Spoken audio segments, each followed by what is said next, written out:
Rennie LaRue, members of the dais, fellow inductees, boys and girls of all ages. It's a great honor to be inducted in the New York State Baseball Hall of Fame. Thank you very much. It's a perfect year for this Met to go in there with so much excitement around the team. I see bright days ahead, and the Mets fans are very optimistic with Steve Cohen as the new owner. I know through the grapevine that the employees and the players are very excited and with his desire to have a winner. I wish Steve the best of luck and know he and the organization will continue doing a great job. And if Steve wants to talk baseball, just have him give me a call.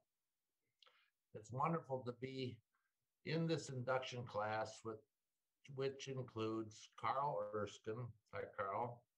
Goose Gossage, Goose, Tino Martinez, Lou Piniella, hi Lou, Kevin Kerman, and near and dear to my heart, my Mets manager, Gil Hodges. In fact, I'd like to start off by telling you a couple of true stories that I was involved with Gil. The first happened in 1968, about midway through a ball game that I was pitching in Pittsburgh. I threw a slow curveball to their catcher, Jerry May, who hit a line drive off my left elbow. So naturally, here comes Gil and our trainer to check if I was hurt. I said, he can't hurt me. Well, Gil wanted me to take some warm-up pitches to make sure my arm was okay. I went, no, I'm not going to do it. I'm not going to give them the pleasure of thinking he hurt me. So Gil says, I want you to do me a favor. Take one practice pitch and throw it up at the press box and say you're ready to go. I did that. And the next hitter, well, it took a while to decide to get into the batter's box. He told the umpire that I should throw some more practice pitches. I said, no way. Another great Gil story occurred when I was pitching and the umpire threw me out a new ball. But the ball had something wrong with it. It was too big, no decent seam, something like that. Anyway, I motioned to my catcher that I wanted a different ball. So I threw it to him and he gave it to the umpire. But after inspecting it, the umpire threw the same ball back to me. I again threw the ball back to my catcher and he gave it to the ump. Again, he threw the same ball back to me. So here comes Gil to the mound. He asked me, what's wrong with the ball? I told him my complaint. He said, when I get back to the dugout, just lay the ball down on top of the pitcher rubber and stomp on it. I did, and the umpire immediately asked for the ball and gave me a new one.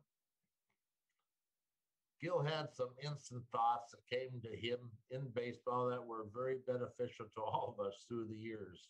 He was there. Remember the shoe polish ball? When I look back at my dozen years with the Mets, one of the first things that comes to mind is what fans like you meant to me. Their passion for us was off the charts. I remember how Shea Stadium literally shook during so many of our big games. Shea Stadium still holds a special place in my heart with all the special events like Bat Day, Helmet Day, Old Timers Day, and my personal favorite, Banner Day.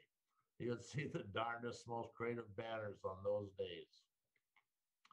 I also remember all the celebrities that would come out to Shea and visit in the clubhouse, like Pearl Bailey, Chuck Connors, Mayor Lindsay, Governor Rockefeller, Sandy Koufax, among others. We were like one big happy family in New York City, a real love affair with our fans. I also enjoyed being involved with my fan club and going on Kiner's Corner after a big win. Everything was so much fun. Of course, the pinnacle was 1969. We didn't know what to expect. Us players were young. We had never won before. Didn't know how good we had to be to win. But there was one man that did, our manager, Gil Hodges. I have to tell you that Gil was the most important part of our team. He not only made us believe in ourselves, but taught us as a team the basic fundamentals of baseball. So we all knew what each other was going to do because we were taught his way, the Dodger way. And that was the best way and still is. Gil gave us one set of rules and to always be ready, which led to a winning team. We no longer were the lovable losers. We had become the world champs. I can hardly imagine what could have continued if he hadn't passed away. My biggest moment on the mound, of course, was the ninth inning of the 69 World Series, Game 5. Earlier in that game, Dave McNally hit a two-run homer off me in a bunting situation. Then the next inning, Frank Robinson hits a solo homer off me to make it 3-0. Now I was so angry. I came in the dugout and told my teammates, "That's all I'm going to get, boys. Let's go kick their ass."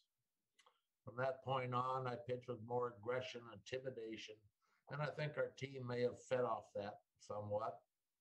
We rallied back and took a 5-3 lead into the ninth.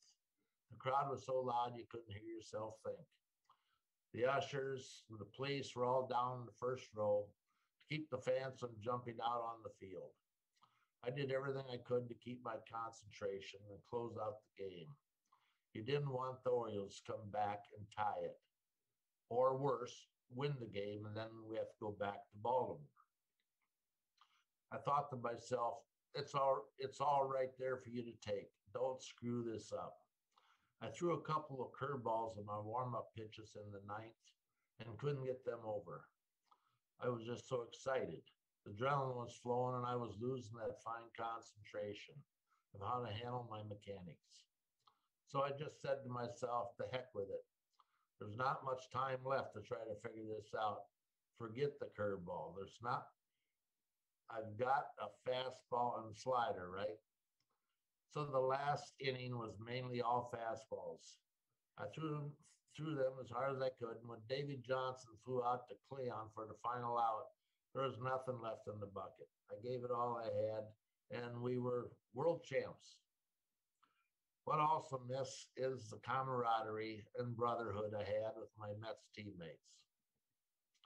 You had the mainstays like Cleon and Grody and Seaver, Tug, Duffy, and Buddy.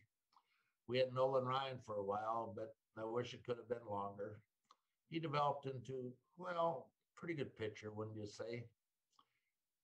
But we just had a great ball club, a fun ball club. We partied together, got the families together, had barbecues. We all knew each other's kids and wives so well. It was like we were all related.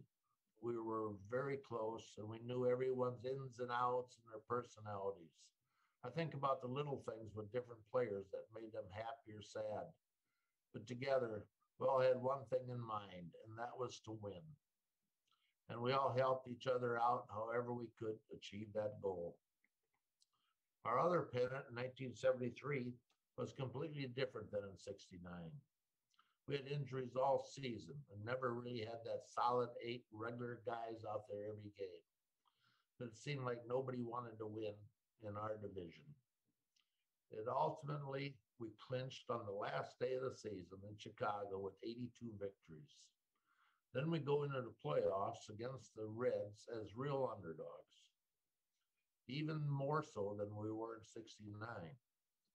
But I always look back to that fall when drier, cooler air arrives and gives the pitching staff a second wind. Our pitchers and hitters really held the Big Red Machine in check to win the pennant. Then we get to the World Series against the A's, take a 3-2 lead in games, but lose the last 2. There's been a lot of discussion about Yogi's decision to pitch Seaver in Game 6 on short rest, but it was still a great season. It was just about a second miracle.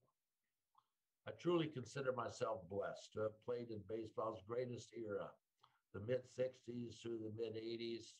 I pitched for years against Hank Aaron, Pete Rose, Roberto Clemente, Willie Mays, Willie McCovey, Willie Stargell, Willie Davis. Oh boy, there was a lot of Willies back then. It was a popular name. It seemed like every team had those 2 or 3 guys that made the Hall of Fame. And you look back and just think, God, how lucky I was to be born when I was and to be able to play Major League Baseball against these legends that were so good.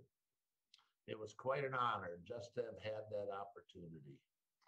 Well, I wish I was there in person and join you all tonight. Have a couple of drinks, talk baseball. As you can tell, I love talking baseball. I can really go off on a tangent sometimes. It's hard to get me off the stage. Anyway, thank you so much again for this honor, and congratulations to all the other inductees.